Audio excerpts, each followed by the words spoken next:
sentia-me uma sensação mesmo muito diferente, porque lá está, como eu nunca tinha tomado nenhuma droga, não sabia como é que estas coisas se percepcionavam.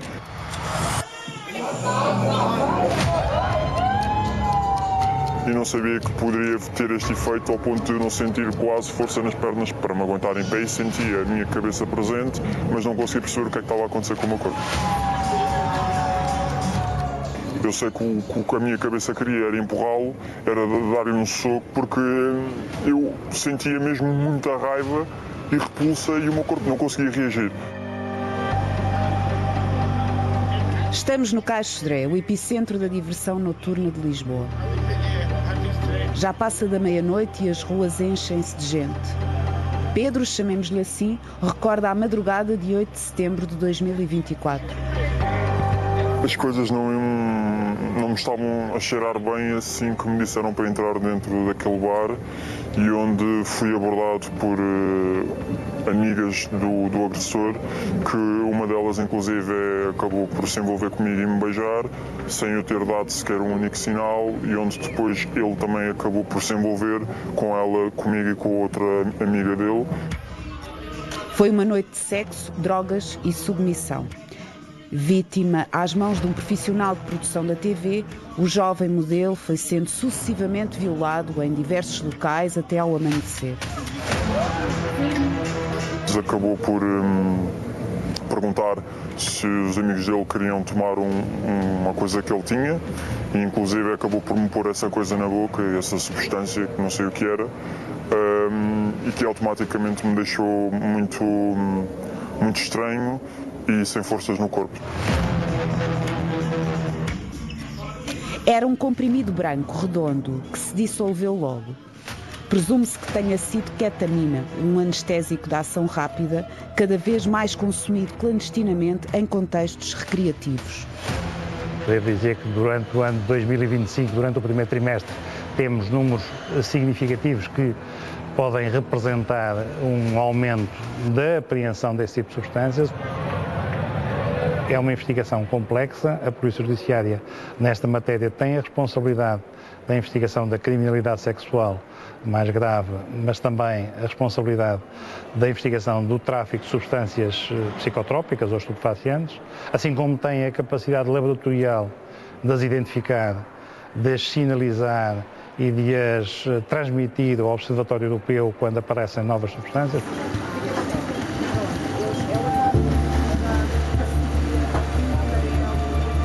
Pedro recorda aquela noite traumática.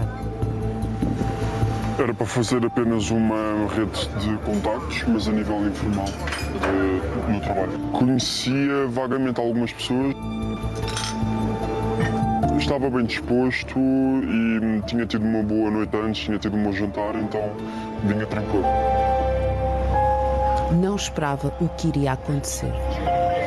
Nunca tinha estado nem no bar, nem naquela zona. Trouxeram-me primeiro uma cerveja e só depois é que me disseram para entrar lá para dentro.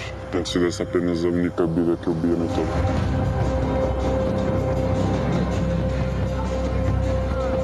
E uma delas começou-me a dançar comigo e acabou por me começar a beijar. E eu não estava à espera, porque nunca tinha sido abordado assim por uma mulher muito mais velha, e ele também acabou por se juntar e disse que íamos ter uma noite todos juntos incrível.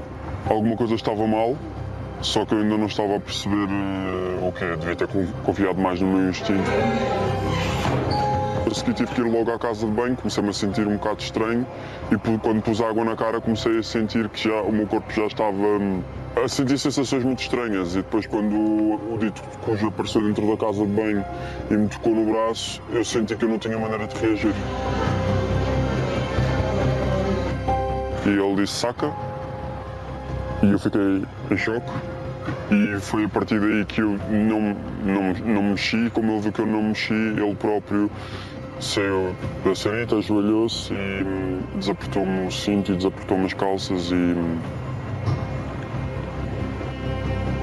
depois o que me deixou mesmo muito envergonhado foi o facto de depois terem batido à porta, duas raparigas, e ele ter basicamente aberto a porta enquanto eu estava a meter pronto, os boxers e as calças para cima, e saí da casa de banho e deixei-me ali sozinho, em frente àquelas raparigas, e uma delas conhecia-me de vista ainda por cima. O jovem modelo, com pouco mais de 20 anos, estava encurralado.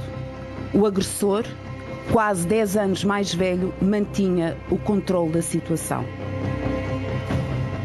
Eu lembro-me de ter falado com uma rapariga que estava lá fora, que estava com um grupo de pessoas também no mundo televisivo, e que me perguntou se eu tinha carro, porque ela viu que eu estava bastante pálido e com um olhar muito estranho, e perguntou-me se eu queria um Uber, porque eu não estava em condições para conduzir, e quando eu ia tentar dizer que sim, o indivíduo interveio e disse que eu ficaria a dormir em casa dele. E tentou sucessivamente que eu fosse lá para dentro, e eu não soube o que fazer, porque eu também fiquei sem bateria no telemóvel. Enquanto eu falava com outras pessoas que também estavam lá no meio, um bocadinho mais calmo, porque ele não me estava a chatear, essas pessoas tiveram que ir buscar outros amigos, e eu fiquei ali à mercê dele e dos amigos dele, e ele levou-me de novo lá para dentro. E, inclusive, tinha-me posto uma espécie de suspensórios, como se eu fosse um brinquedo próprio dele, para ele me puxar quando quisesse. Humilhado na pista de dança e sem forças para reagir, Pedro foi arrastado até à casa de banho do bar. Desta vez, o agressor prometeu-lhe uma carreira fulgurante em troca de sexo. No discurso dele passou a dizer que ele sabia que eu tinha muito potencial e que ia-me pôr a receber muitos castings, que havia muitos projetos a acontecer, e que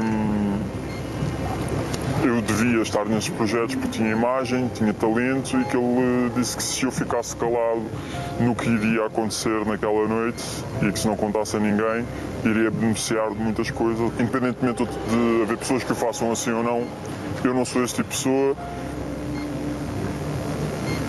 E nesse preciso momento ele começou a tirar um saco e a preparar cocaína para ele mesmo. Ele snifou uma primeira linha e depois começou inclusive a sangrar muito o nariz. Eu fiquei um pouco assustado porque nunca tinha visto isso, e eu vi o efeito rápido que aquilo teve nele. E depois ele tirou outra substância também, que tinha assim que era outro pó que misturou com aquilo, que tinha assim uma cor rosa. Eu lembro-me vagamente assim dizendo disso, mas lembro dele me ter insistido várias vezes para eu snifar aquele pó, que eu disse que não, e ele obrigou-me a snifar aquilo. Aquela porta nunca mais batia, ninguém batia. Eu não tinha capacidade de dizer nada, eu não conseguia gritar. As pessoas que estavam naquele bar, claramente, como me viram entrar com ele, achavam que aquilo provavelmente era normal, portanto não iriam fazer nada. E depois desse momento ele encostou-me ao lavatório e baixou-me as calças. Não conseguiu fazê-lo de forma penetração sexual, assim dizendo, mas conseguiu fazer outras coisas. Pedro foi alvo de uma prática conhecida por submissão química, ou seja, a administração não consentida de drogas para efeito de agressão sexual. O gerente do bar onde tudo aconteceu não quis comentar o assunto quando questionado pelo repórter Sábado. Alegou que desconhecia o sucedido. Perante um tipo de crime particularmente grave, uma vez que a utilização das drogas facilitadoras destes crimes, que são consideradas estas drogas as DFCs, provocam, portanto, não só no ato da violação em si, mas provocam na vítima anulam a capacidade de julgamento dessa pessoa, bem como alteram-na do ponto de vista físico. A submissão química, no caso dos homens, existe aqui um problema muito grave que se assemelha mais a um estigma muito grande por parte do sexo masculino, porque existe mais dificuldade em denunciar, até por várias razões, até sociais. Muitas vezes este tipo de agressor tem um tipo de perfil mais manipulador, egocêntrico e, grande parte das vezes, narcisista. Às 3 da manhã saíram do bar em direção a uma festa de música eletrónica, num armazém perto de Santa Apolónia. A vítima ia ao volante, no carro próprio, e a contragosto. Dentro da viatura estavam o agressor, 2 amigas e o companheiro de uma delas. Foi péssimo porque eu sentia que só não queria que outros carros estivessem na estrada e felizmente não estavam muitos carros na estrada. Tinha muito medo de causar um acidente e daqueles indivíduos, todos maiores de idade e alguns com carta, ninguém ter tomado a iniciativa ou ter dito para eles levarem o carro e que eu claramente não estava em condições para o fazer.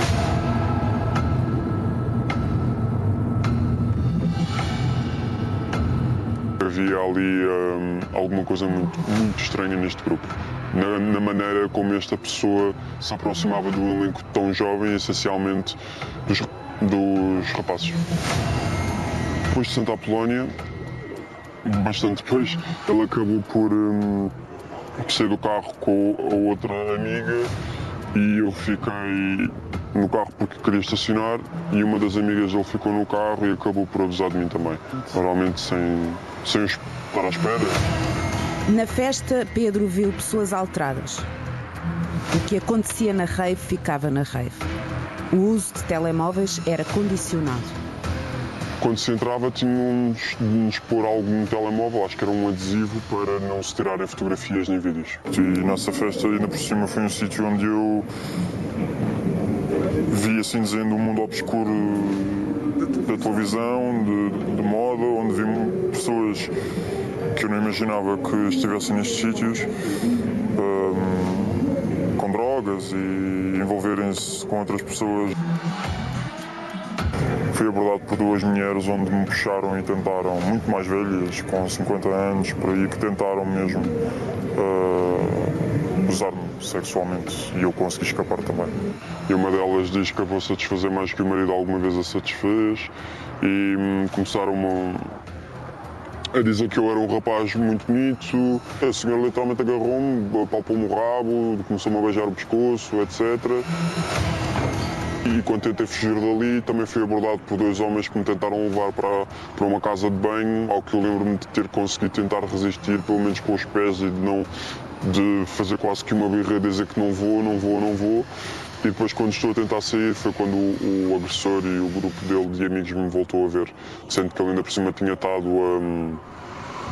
a envolver-se com o marido de uma delas. O agressor continuou o cerco. Resolveu ir para casa a cerca de 20 km da festa. Mas não foi sozinho. Levou o grupo de amigos e a vítima. Pedro foi quem conduziu. Eram 5 da manhã e o pesadelo estava longe de terminar. Parecia uma casa perfeitamente normal e depois, quando cheguei ao quarto, vi um degredo total. Vi muita droga em cima da mesa, vi muitas garrafas abertas, um cheiro nauseabundo no quarto, muita erva e também vi alguns sacos que me pareciam ter pastilhas e talvez pós. Lembro-me vagamente de ter visto assim algo que me parecia remeter também para coca. Ele disse para ela me começar a beijar e que ele já vinha, que ele ia meter uma música que ajudasse a aquecer o ambiente. Ela começou-me a beijar e quando dou por mim, então os dois a tirar as minhas calças, novamente a abusar de mim, realmente. Senti o meu corpo com demasiadas dores e foi aí que, após a outra mulher ter adormecido, ele veio para trás de mim, baixou-me os boxers e tentou penetrar-me sexualmente e, apesar de eu estar com muito poucas forças, não sentir praticamente o meu corpo, apenas sentir muitas dores na zona da bacia, mas o resto eu sentia tudo muito dormente e a partir desse momento ele começou a penetrar-me não com o seu órgão genital, mas com os dedos. Foi muito agonizante e muito bruto. Amanheceu. Pedro acordou, quis sair da casa do agressor, mas foi interceptado pelos amigos dele. Disseram que não estava em condições de conduzir sozinho e pediram-lhe para deixá-los em Santos. Pedro assim fez e conduziu até a casa, mas temendo um acidente. Chegou ao meio-dia, exausto, e dormiu até às 6 da tarde. Não há números oficiais acerca das vítimas da prática de submissão química, mas sabe-se que em 2024 registaram-se 543 violações, o valor mais elevado da última década, de acordo com os últimos dados do Relatório Anual de Segurança Interna. Maria João Caldeira, chefe do setor de drogas e toxicologia do Laboratório de Polícia Científica, mostra uma apreensão de drogas da violação. Aqui a ketamina é quase pura. Aqui está um bocadinho diferente da cocaína. Dissolve-se. O mais frequente é misturado com cocaína. Esta é uma apreensão recente em que recebemos 135 frascos conta-gotas com um líquido incolor, sem cheiro, atendendo ao geral da apreensão, suspeitamos da presença de GHB ou GBL. Quais é que são os efeitos? Causam desinibição a quem o consome, euforia, é um efeito rápido desde o consumo até se sentirem os efeitos. São as duas a droga da violação. A GHB é proibida, é considerada uma droga e, portanto, inserida nas tabelas da lei da droga, enquanto o GBL é uma nova substância psicoativa, portanto, escapa a esse controle legal. Desde 2022 temos recebido mais casos onde detectámos estas substâncias. Pedro guardou o segredo durante as primeiras semanas. Colegas e amigos notavam alterações no seu comportamento. Andava deprimido, tinha dores na região do abdômen. À noite, tinha pesadelos. Para superar o trauma, decidiu fazer terapia e, em novembro de 2024, apresentou queixa na Polícia Judiciária, mas contra desconhecidos. Porque tenho medo que possam haver represálias a nível profissional. Ele continua não só a trabalhar e a parecer que nada aconteceu naquela noite e a enganar muita gente, a dizer que é uma boa pessoa quando não é, e sinto que infelizmente ele tem muita gente mais jovem a que tem conseguido calar. Contudo, o agressor enviou-lhe por chats das redes sociais mensagens intimidatórias, pedindo-lhe justificações sobre a queixa feita às autoridades. Então o que é que se passou para me bloqueares? Preciso de conversar contigo. Fiquei a saber de umas coisas e quero saber o que se está a passar. Ouvi dizer que vais fazer queixa de mim. Do quê? O que é que se passou? Fiz alguma coisa para te prejudicar? Agora a falar de merda de mim para os meus amigos. Que falsidade é essa? Qual é a tua? Mas quem se queimou foste tu. Em matéria de criminalidade sexual contra maiores, a natureza do crime é semipública e, portanto, exige uma queixa, uma denúncia efetuada pela vítima e isso nem sempre acontece num primeiro instante. Durante o processo, por vezes, diz-nos a investigação que as vítimas têm muita dificuldade em saber o que fazer, a quem recorrer a seguir, porque perderam a confiança. E, portanto, há alguma dificuldade de saber a que porta bater a seguir para poderem denunciar a situação e para que os agressores possam ser identificados e punidos. O que sabemos é que, por um lado, tem aumentado o número de apreensões de substâncias de GHB, de ketamina e de óxido nitroso. Também constatamos um ligeiro aumento de situações de criminalidade sexual.